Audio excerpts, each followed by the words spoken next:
Hello everyone, good morning, good afternoon, and good evening po sa ating lahat sa mga iba't ibang bansa po. Narito po tayo ngayon para pag-uusapan natin yung paano at ano ang mga requirements ng K1 visa. Sa amin po is madali lang naman yung process ng papers namin, pero hindi kami gumamit ng lawyer. First po is nag-hire po yung fiance ko ng lawyer, pero naghintay kami ng 3 months, pero wala kaming na-receive na kahit anong-ano sa lawyer namin. So nag-decide ako at saka yung fiance ko na kunin na lang ulit kunin namin ulit yung papers, yung application for fiance visa dun sa lawyer niya. Pero kasi kaibigan niya kasi yung lawyer na yon. So sabi niya wala namang nangyari for 3 months. Naghintay kami for nothing for 3 months. So ang kinuha namin. So ngayon siya na lang ang nag-start ng file ng fiance, nag-fill up siya, nag-send siya dun nag-send siya sa USCIS, sinend niya lahat, pinilip niya, tapos pinadala niya dun sa USCIS. Tapos tsaka okay naman at na-receive nung after 2 weeks, naka-receive siya ng Notice of Action 1 na na-receive yung papers na ganun nga. Na-receive nila yung application for fiance visa. Then,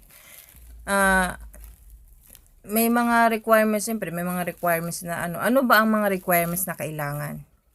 Ano ang kailangan? So, ipapakita ko sa inyo, bibigay ko sa inyo kung ano mga requirements.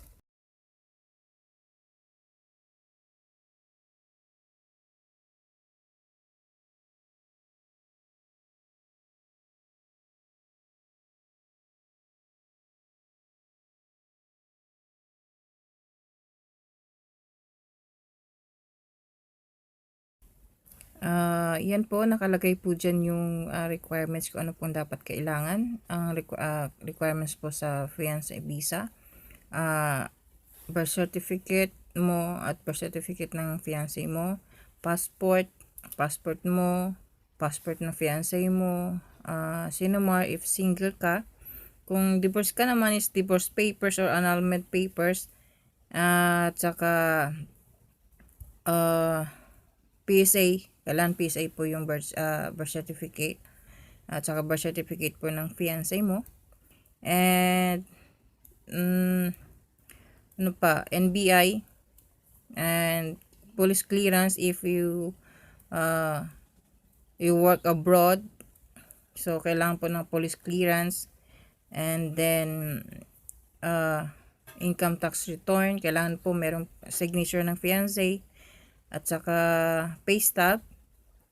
Tsaka proof of relationship is yung mga pictures, financial na tinulong niya sa'yo, pinapadala sa'yo nung nasa US pa siya, yung financial na resibo, yung mga resibo po na pinibigay sa inyo kung binibigyan ka po o pinapadala ka ng iyong fiancé. And then proof of relationship is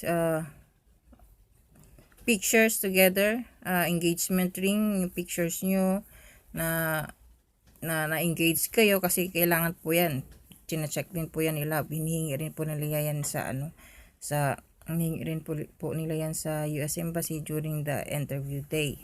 So mas maigi na lahat po i-submit nyo na lahat yung mga proof of relationship nyo doon, at kailangan po at saka yung intent to marry po na willing ka pakasalan siya doon nung ikaw ay pag dumating ka na sa US is willing ka pa rin na pakasalan yung fiancé mo, at saka yung fiancé mo rin is willing din na pakasalan ka pag dumating ka na doon sa US. So yan po ang mga requirements natin. Check nyo lang po kung ano mga requirements natin. At sana po makatulong at ito po ay makatulong yung ating mga video. At saka sa amin na mag-asawa, may video kaming dalawa na sinama namin dito na kung ano, paano at ilang months na na-approve yung fiancé visa namin application. Ito po yung ginawa kong album namin na mag-asawa nung fiancé pa lang kami. Ito po yun. Ito po yung proof of relation, one of proof of relationship namin na pumunta talaga sa Pilipinas at meron kayong pictures na magkasama together. Yan, with your family. Yan. So, ito po lahat na proof of relationship po na genuine po yun talaga yung relationship nyo na mag boyfriend girlfriend. So, ayan po. So, ito po yung ginawa ko. Yan. Yeah, and we are discussing about the follow-up documents and all the documents that we did. So my husband filed for the fiancé visa here in the United States, and then it took 4.5 months. 4.5 for approval. So we received the approval of the visa. Then after that, so we processed the medical schedule of medicals. This 160, and after that, so I schedule my medical in St. Luke's and schedule my visa interview. But during the visa interview, it goes well because they never asked me of the follow-up documents. They just asked me about my husband, how did we meet, how long we know each other, how long we've been each other before we get engaged. 11 years. Yeah, before we get married. Like, No. 7 years. 7 years we've been in relationship, including the friendship, and then we get engaged for 1 year, and then we get 7 years friendship. Yeah. Before we decide to make that step to. So after that, we decided to get engaged, and he went to the Philippines to visit me and my family, and he stayed there for 1 month, and we took a lot of pictures, and he met my family, my mom, my brothers, and my family, and he asked permission to my mom to get married with me, and my mom said yes. So he went back to the US, and he decided to start all the processing for the fiancé visa, and he did by himself. But past 3 months we've been waiting because you allow your lawyer. No, that was a waste of time, and 3 months I give the application to my lawyer, send them the check, but he kept the application for 3 months and didn't do nothing. And then he sent me the application to me, plus the check back. Okay, give me a nonsense excuse that he couldn't do it and all that. That's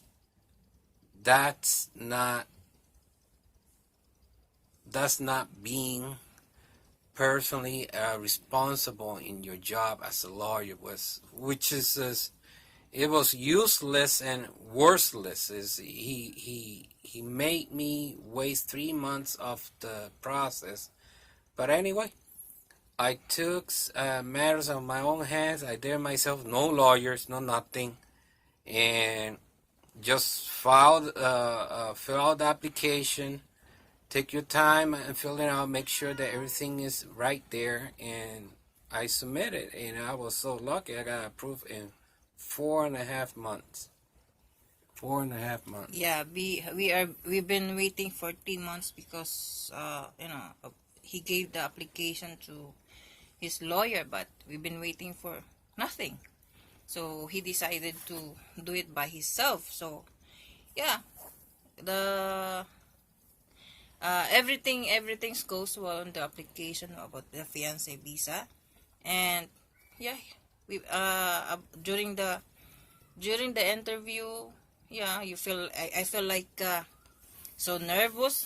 I feel nervous that time because a lot of questions because it's my first time, because there's a lot of questions. The consul asked me about where did you meet your fiance, what's dating site, and how old is your fiance? Is your fiance is divorced? Is your fiance has a children? On how old is your fiance? So what is your fiance's work? Is your fiance can afford to support you, or about the finances that he supported you while he's in the United States? For example, na binigyan ka o ano man yung pinapadalang pera sa'yo, support niya sa'yo. So, yun. Lahat. Tapos yung income tax return. Yeah, but the income tax return and the pay stub, you have to put your signature, right? By Signature for. the your income tax return. Oh, The pay stub. yeah, the pay stub. Which for me wasn't. There was one tax return that doesn't have my signature, but I did it electronically. But to put your signature in pay stubs to make sure that it was me didn't make no kind of sense. I was kind of upset, but I did it. I had those pay stub copies back and sign it and then resend it back to them. Was a little hassle, but I got it done. Yeah, and then I before my interview, I prepared all the scrapbook, but it's not scrapbook. It's I make a photo album, everything that all the pictures that we've been together. That's a proof of relationship. If your relationship is genuine, so we already submit the pictures, but I have to be ready. I have to be prepared. But during my interview, the consul never asked me about the pictures, about everything, but he just asked me about the income tax return, and that's it. No follow-up documents. But the consul was really good consul, and she's really good, and she was asking me a lot of not a lot of questions, like 5-6 questions, and then that's it. And then okay, never asked anything else. That's it. And then, by the way, she asked me, by the way, she asked me how many cars is your fiance have, how what kind of cars he has. And then I told to consul that he has three cars. Then you have to tell to the consul what kind of what model is that. So I tell everything. Then he said, how long you been together? I said, we've been together for 7 years. Wow. He said, wow. I said, wow.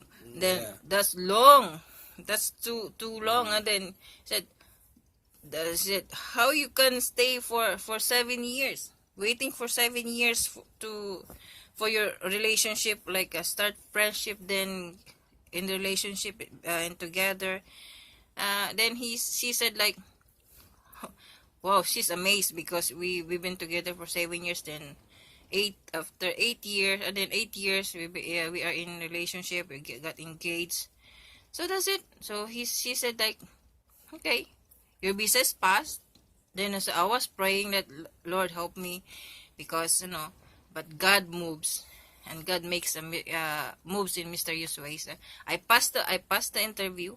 I passed the visa interview, and she said like, okay, go and call your fiance and say your visa is approved. That's it. Yeah, but of course the fiance visa, you have to prepare everything. You have to prepare your documents, the proof of relationship, pictures, and your birth certificate, and NBI.